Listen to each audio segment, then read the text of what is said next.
जय श्री कृष्ण। जय लड्डू गोपाला, दीन दयाला, कुशल्य हितकारी। जय श्री कृष्ण, जय श्री कृष्ण। 22वां अध्याय। पुरुषोत्तम मास का महात्म्य एवं पूजा विधान का इतना वर्णन सुनने के पश्चात महाराज दर्दनवा ने महर्षि वाल्मीकि से कहा, हे मुनिश्रेष्ठ, अब आप कृपया मुझे पुरुषोत्तम मास के व्रत के नियमों और विधि विधान को बतलाइए, जिससे मैं यह व्रत कर सकूं। महर्षि वाल्मीकि ने कहा, हे राजन, इस पुरुषोत्तम मास में खीर अथवा गेहूँ, चावल, मूंग, जौ, तिल, मटर, सौंखिया, निवार, अदरक, कंकोल, कंदमूल, ककड़ी, केला, समुद्री नमक, दही, मक्खन, पनीर, आम, हरड़, पीपल, जीरा, सौंठ, इमली, सुपारी, आंवला, गुड़, खांड नहीं खानी चाहिए। हविष्य अन्न अर्थात ऐसा भोजन जो तेल में ना पकाया हो व्रती को खाना चाहिए। सब प्रकार के आमिष पदार्थ, उड़द, मधु, बेर, राई, मादक वस्तु, मांस, दाल, तिल का तेल, कीड़ों का खाया हुआ लोहा का लगा, भावनाओं से दूषित बनाने में दूषित अन्न अथवा दूसरे का हिस्सा न खावे, दूसरों से शत्रुता और स्त्री गमन न करे।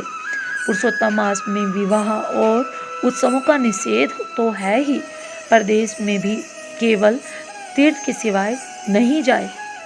देवता, वेद, ब्राह्मण, गुरु, गो, वृत्ति, स्त्री, राजा तथा बड़ों की पुरुषोत्तम मास में बुराई न करे।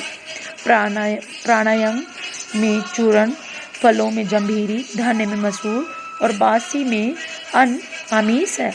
बकरी, गो, भैंस को छोड़कर अन्य दूध, ब्राह्मण द्वारा बेचे गए तेल, घी आदि रस पदार्थ, मिट्टी से पैदा हुआ नमक, तांबे के बर्तन में रखा हुआ दूध, दही, घी, चमड़े के पात्र का जल, अपने लिए बनाए गए अन्न को पंडित लोग आमिष कहते हैं।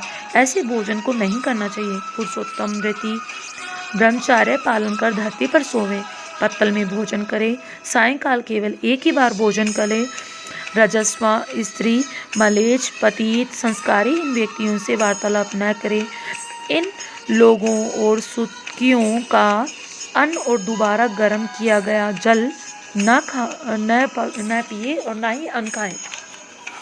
प्याज, लहसुन, मुस्ता, शतरक, गाजर, मूली, बथुआ भी व्रती न खावे।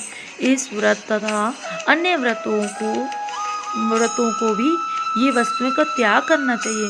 कृच्छ आदि व्रत अपनी शक्ति के अनुसार विष्णु भगवान की प्रसन्नता के लिए करे।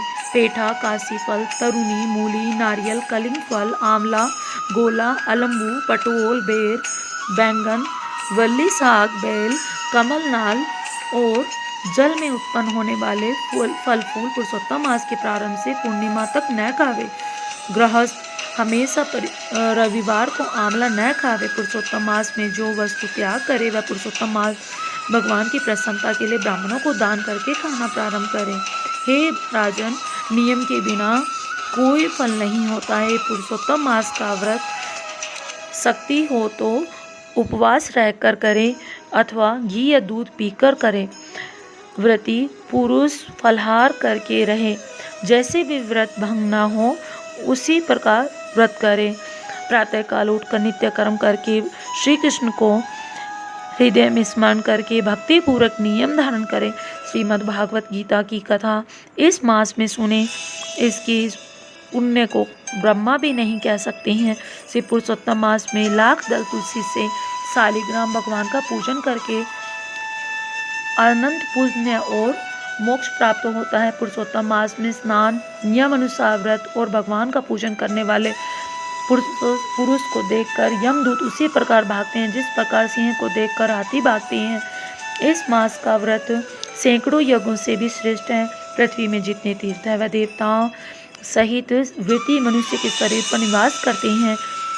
खोटे स्वपन, दरिद्रता, काया, मन और वाणी के खोटे कर्म पुरुषोत्तम व्रती के नष्ट हो जाते हैं। पुरुषोत्तम व्रती जहाँ भी रहते हैं वहाँ भूत, निशाचर उनके सामने नहीं ठहरते हैं। हरि भक्त जब निश्चल होकर पुरुषोत्तम की सेवा करते हैं तब इंद्र आदि देवता पुरुषोत्तम की प्रसन्नता के लिए उनकी सेवा करते रहते हैं।